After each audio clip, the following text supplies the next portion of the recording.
एक गांव में एक बड़ा साहूकार रहता था। साहूकार बहुत पैसे वाला था। आसपास के कई गांव में उसका बड़ा नाम था।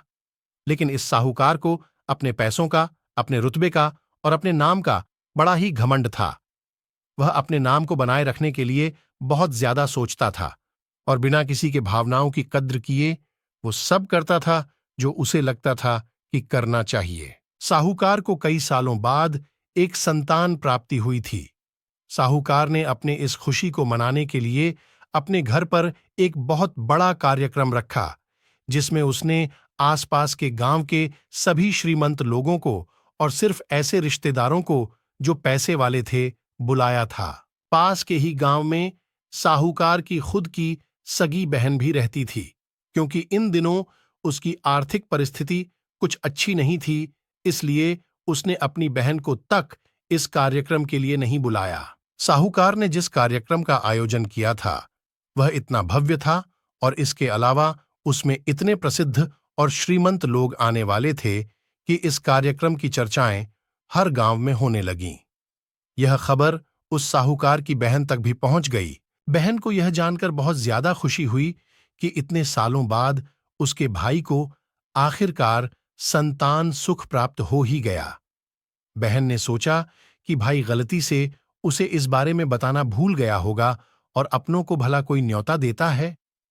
भोली जिस दिन वह कार्यक्रम था, उस दिन बहन सुबह सुबह ही अपने भाई के घर जाने के लिए निकल पड़ी। रास्ते में अपने पुराने मैले कपड़े देख उसे ख्याल आया कि अगर किसी और के घर जाना होता तो मैं ऐसे कपड़ों में जाने की सोचती भी नहीं, लेकिन मैं तो मेरे अपने घर, मेरे मायके जा रही हूं, वहां मुझे ये सब सोचने की कोई जरूरत नहीं है। जैसे ही वह अपने मायके पहुंची, वहां का भव्य आयोजन देखकर वह बहुत खुश हो गई और उसे अपने भाई पर बहुत गर्व हुआ। वहां पर वह जल्दी से जल्दी अपने भाई को मिलकर उसकी खुशी में शामिल होना चाहती थी। वह तुरंत सीढ़ियां चढ़कर घर के अंदर प्रवेश कर गई। उसने देखा कि उसका भाई मेहमान के तौर पर आए सभी धनाढ्य और नामी लोगों का स्वागत करने में व्यस्त है। बहन जैसे ही अपने भाई की तरफ उससे मिलने के लिए बढ़ी, उसके भाई की नजरें उस पर पड़ गईं और अपनी बहन को ऐसे मैले पुराने कपड़ों में देखकर भाई ने उससे मिलना तो दूर बल्कि तुरंत बहाना बनाकर वहां से निकल गया। बहन ने सोचा, इतने लोगों में बेचारा अकेला भाई क्या क्या करे, जरूर उसे कुछ काम याद आया होगा, इसलिए वहां से चला गया होगा। बहन बाद में अपनी भाभी से मिलने गई। भाभी ने उसका स्वागत किया और उसे खाना खाने के लिए आग्रह किया। बहन ने सोचा, ठीक है, पहले खाना खा लेती हूं, फिर बाद में आराम से भाई से मिल लूंगी। बहन खाना खाने के लिए पंगत में बैठी। साहूकार भाई ने देखा कि अपने सभी धनवान मेहमानों के बीच उसकी गरीब बहन बैठी हुई। सभी कीमती पोशाक पहने लोगों के बीच उसकी बहन जो पुराने मेले कपड़े पहनकर बैठी थी, यह साहूकार से देखा नहीं गया। उसने अपनी बहन को अपने पास बुलवाया, भला बुरा सुनाया और वहां से जाने के लिए बोला। बहन ने अपने सपने में भी नहीं सोचा था कि उसके साथ कभी ऐसा व्यवहार भी हो सकता है, और वह भी उसके खुद के मायके में। अपना अपमान होने के बाद बहन तुरंत अपने घर ससुराल जाने के लिए चल पड़ी। बहन इस बात को पचा ही नहीं पा रही थी कि उसके अपने भाई ने उसके साथ इतना बुरा व्यवहार किया। उसकी आंखों से आंसू नहीं थम रहे थे। रास्ते में उसे अपनी पुरानी दोस्त मिली। उस दोस्त ने उसे रोने का कारण पूछा। हालांकि बहन उसे कुछ भी नहीं बताना चाहती थी, लेकिन दोस्त के बार बार पूछने पर उसने उसके साथ हुई सारी घटना उसे बता दी।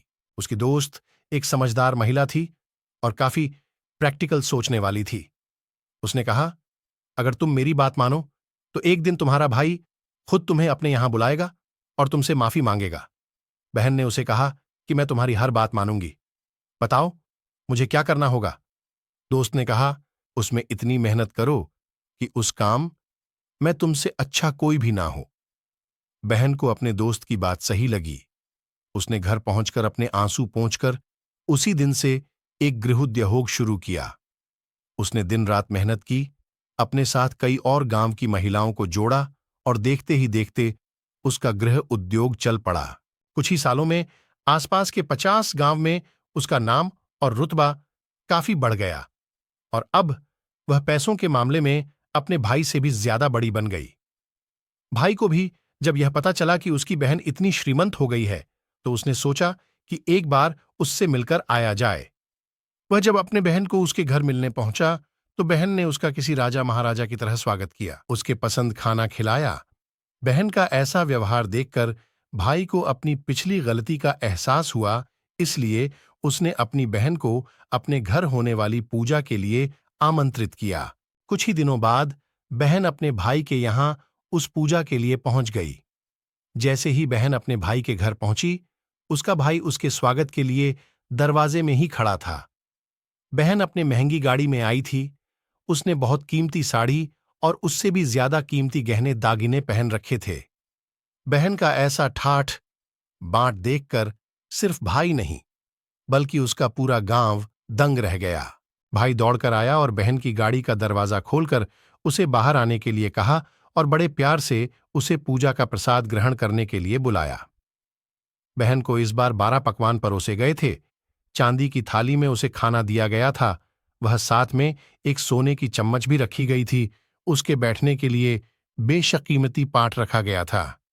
बहन को यह सब देखकर उसके वह पुराने दिन याद आ गए, जब भाई ने उसे बिना खाना खिलाई ही भला बुरा कहकर वापस लौटा दिया था। पढ़िए हमारी सैकड़ों हिंदी कहानियां। बहन खाना खाने के लिए तो नहीं बैठी, लेकिन उसने अपने सारे कीमती दागिने और जेवर उतारकर उस थाली के सामने रख दिए और खाने में से कुछ निवाले उन दागिना पर रख दिए। बहन का ऐसा व्यवहार देखकर सभी हैरान थे।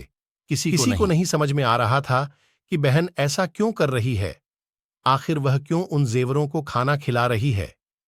जब सभी ने उससे पूछा कि वह क्यों ऐसा कर रही है, तब बहन ने सबके सामने बताया कि आज जो उसका इतना मान सम्मान हो रहा है, वह दरअसल उसका नहीं, उसके इन्हीं कीमती दागिनों और कपड़ों का हो रहा है। मैं तो अभी भी वही पुरानी साहूकार की बहन ही हूं। अगर कुछ बदला है तो वह मेरी परिस्थिति है, मेरे कपड़े और गहने हैं। भाई ने अपनी गलती का एहसास होने पर इस बार अपनी बहन के पैर पकड़कर माफी मांगी। बहन, जो पहले भी अपने भाई से निस्वार्थ प्रेम करती थी, उसने अपने भाई को माफ कर दिया और उसे गले से लगा लिया।